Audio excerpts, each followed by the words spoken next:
Pangeran Diponegoro, pemimpin Perang Jawa bagian pertama.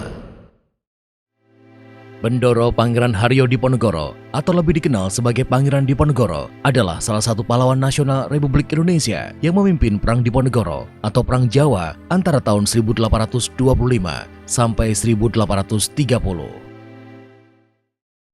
Pangeran Diponegoro lahir di Ngayogyakarta, Hadiningrat pada 11 November 1785. Ia adalah putra dari Raden Ajeng Mangkarawati dan ayah bernama Gusti Raden Mas Suraja. Nama asli Pangeran Diponegoro adalah Bendoro Raden Mas Mustahar yang ia dapatkan ketika ia lahir.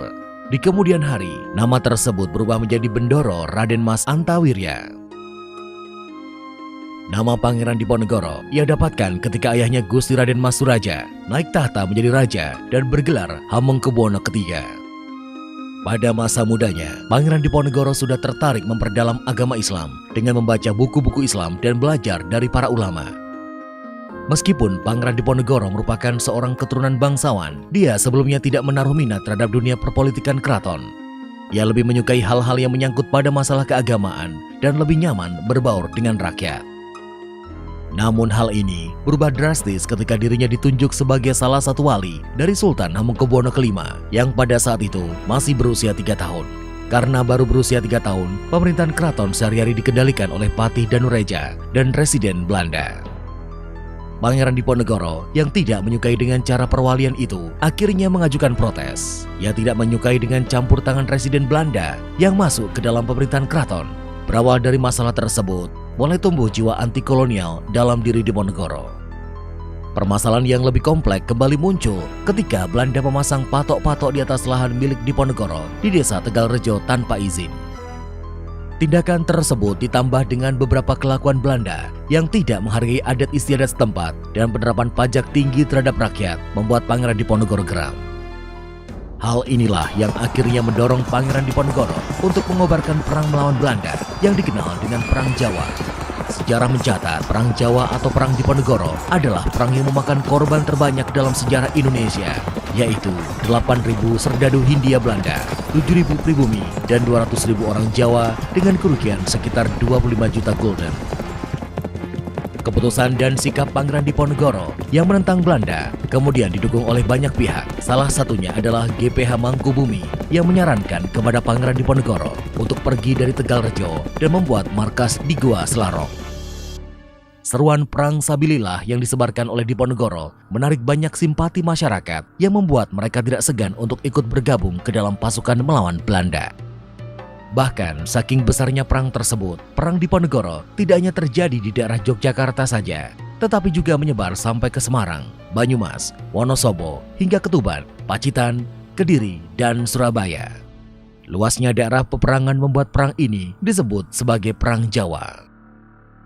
Dalam mengobarkan peperangan, Pangeran Diponegoro dibantu oleh beberapa pihak, di antaranya Kyai Mojo, seorang tokoh Islam dari Surakarta.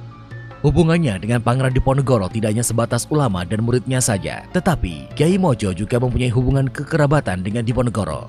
Ibu dari Kyai Mojo, yaitu Raden Ajeng Mursilah, merupakan saudara perempuan Hamengkubuwono III yang tidak lain adalah ayah Pangeran Diponegoro. Peran Kyai Mojo dalam Perang Diponegoro sangatlah besar. Ia berhasil merekrut banyak sekali kiai di desa, para syekh, pejabat-pejabat urusan agama, guru-guru ngaji, dan juga puluhan ulama yang tersebar dari Bagelen, Kedu, Mataram, Pajang, Madiun, Ponorogo, dan lain-lain. Pengikut-pengikut tersebut tidak hanya setia, namun mereka juga mempunyai semangat juang untuk melepaskan diri dari penjajahan. Tokoh lain yang terkenal mendukung Diponegoro adalah Sentot Prawirodirjo yang dikenal juga sebagai Sentot Ali Basya. Ia adalah salah satu senopati yang berhasil memukul mundur tentara Solawijen di Progo Timur pada 5 September 1828.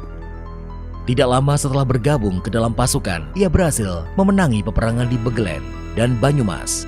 Pada waktu itu, usia Sentot masih 20 tahun. Dalam menghadapi Belanda, Pangeran Diponegoro membagi pasukannya ke dalam beberapa batalion dan menggunakan taktik perang gerilya yang selalu berpindah-pindah. Hal ini mereka lakukan untuk menghindari penyergapan oleh musuh. Markasnya di Selarong seringkali kosong ketika pasukan Belanda menyerang lokasi. Sang pangeran dan pasukannya baru kembali ke Selarong setelah pasukan Belanda pergi meninggalkan Selarong. Akibat penerapan strategi perang gerilya yang dilakukan oleh pasukan Diponegoro, pasukan Belanda mendapatkan banyak kesulitan dan putus asa. Ditambah lagi dengan para panglima Diponegoro yang lebih sering melakukan serangan besar-besaran pada musim penghujan, membuat tentara Belanda yang tidak mengenal medan perang lari kocar-kacir. Berkat dukungan dari rakyat, pasukan Diponegoro mendapatkan banyak keuntungan, antara lain mendapatkan pasokan logistik dan dapat dengan mudah memindah-mindahkan markasnya. Berbagai kesulitan tersebut akhirnya mendorong Belanda untuk mengirimkan beberapa jenderal ke Jawa, seperti Jenderal de Kock, Jenderal Van Gien, Jenderal Holzman, dan Jenderal Bischoff. Namun sejumlah jenderal tersebut belum cukup untuk bisa memadamkan perang Diponegoro, sehingga memaksa Belanda untuk melakukan gencatan senjata.